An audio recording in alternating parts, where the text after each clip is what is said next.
नमस्कार, ये आकाशवाणी शिमला है। अब आप प्रभा शर्मा से कोविड-19 पर विशेष समाचार बुलेटिन सुनिए।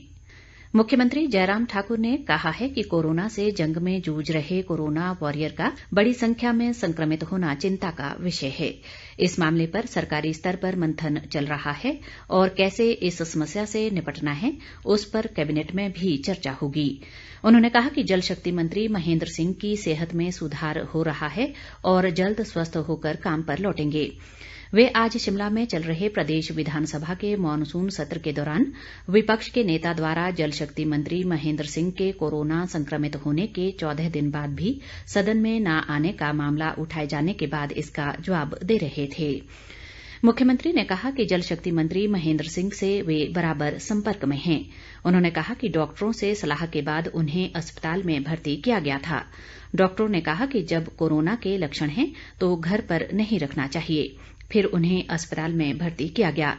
7 दिन बाद जब टेस्ट किया तो वे दोबारा पॉजिटिव आए और उन्हें डॉक्टरों की निगरानी में रखा गया था। इसके अगले ही दिन जल शक्ति मंत्री का फोन आया कि घर जाना चाहता हूं और वे वहां आइसोलेशन में रहेंगे। मुख्यमंत्री ने कहा कि महेंद्र सिंह ने अस्पताल को लेकर शिकायत का कोई जिक्र नहीं किया। उन्होंने कहा कि ट्रीटमेंट जरूरी था और अब सरकारी आवास में होम आइसोलेशन में हैं। आज उन्हें 12 दिन हुए हैं। मुख्यमंत्री ने कहा कि अब ICMR ने भी कहा है कि 10 दिन बाद मरीज को होम आइसोलेशन पर बिना टेस्ट के भी भेजा जा सकता है। जयराम ठाकुर ने कहा कि मंत्री स्वस्थ हैं और कुछ दिन आइसोलेशन में रहने के बाद फिर काम पर लौटेंगे। देश में कोविड-19 मरीजों के स्वस्थ होने की दर बेहतर होकर 78.28% हो गई है। केंद्रीय स्वास्थ्य मंत्रालय के मुताबिक देश में अब तक 38,59,399 कोरोना मरीज ठीक हो चुके हैं। मौजूदा समय में देश में 9,90,061 से अधिक कोरोना रोगी विभिन्न अस्पतालों में उपचाराधीन हैं। देश में कोरोना रोगियों की संख्या बढ़कर 49,30,236 के पार हो गई है।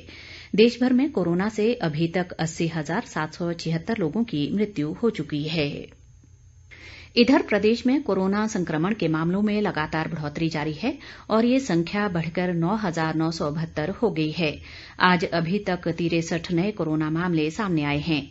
इनमें मंडी जिले से सर्वाधिक 51 मामलों की पुष्टि हुई है, जबकि शिमला जिला से 8 और बिलासपुर जिले से 4 कोरोना मामले सामने आए हैं।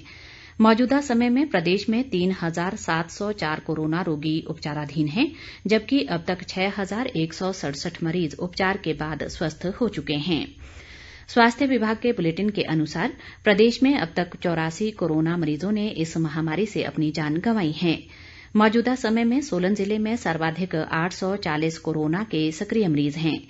इसी तरह कांगड़ा में 611, मंडी में 564, ऊना में 384, सिरमौर में 299, शिमला में 281, बिलासपुर में 210, हमीरपुर में 173, चंबा में 155, कुल्लू में 122, किन्नौर में 44 और लाहौल स्पीति जिले में 21 कोरोना रोगी उपचाराधीन हैं।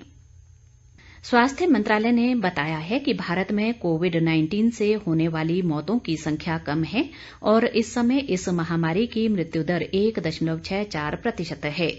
विश्व स्तर पर 3.2% की मृत्यु दर की तुलना में ये सबसे कम है। मंत्रालय ने कहा है कि कोविड के कारण होने वाली मौतों की दर 1% से भी कम लाने का लक्ष्य रखा गया है। कई राज्यों और केंद्र शासित प्रदेशों में मृत्यु दर 1% से भी कम है। ऊना जिले में आज से रैपिड एंटीजन टेस्ट शुरू हो जाएंगे। ये जानकारी देते हुए मुख्य चिकित्सा अधिकारी डॉक्टर रमण कुमार शर्मा ने बताया कि इस संबंध में कल लैब टेक्नीशियन को इस बारे प्रशिक्षण दिया गया। उन्होंने कहा कि रैपिड एंटीजन टेस्ट किट के आने के बाद अब कोविड-19 के सैंपलों की रफ्तार में तेजी आएगी। साथ ही रैंडम सैंपलिंग करके कोरोना संक्रमण का पता लगाकर इसे रोकने को लेकर त्वरित कदम उठाए जाएंगे। कोविड-19 महामारी व अनीमिया के प्रति लोगों को जागरूक करने के लिए सोलन जिला के धर्मपुर विकासखंड की विभिन्न पंचायतों के अंतर्गत कल से 5 अक्टूबर तक जागरूकता शिविर आयोजित किए जाएंगे। इसके साथ ही ये समाचार बुलेटिन समाप्त हुआ। नमस्कार।